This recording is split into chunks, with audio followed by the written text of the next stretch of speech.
Selama sepekan perang Rusia versus Ukraina makin menegang. Rusia membombardir Ukraina dengan puluhan rudal di Kiev hingga Bakhmut.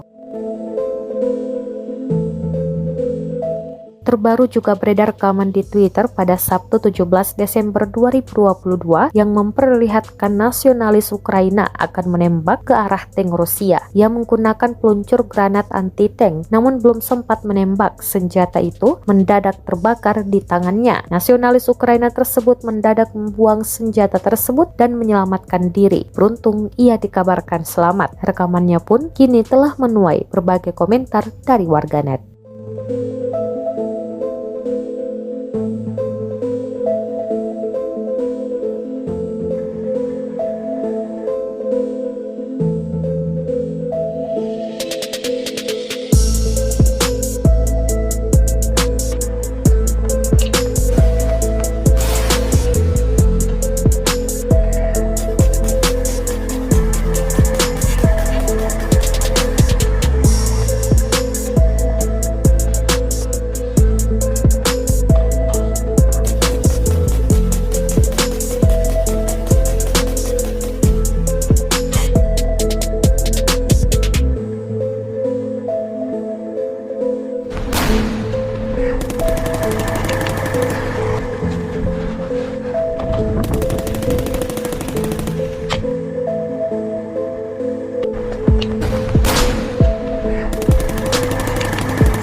Terima kasih sudah nonton.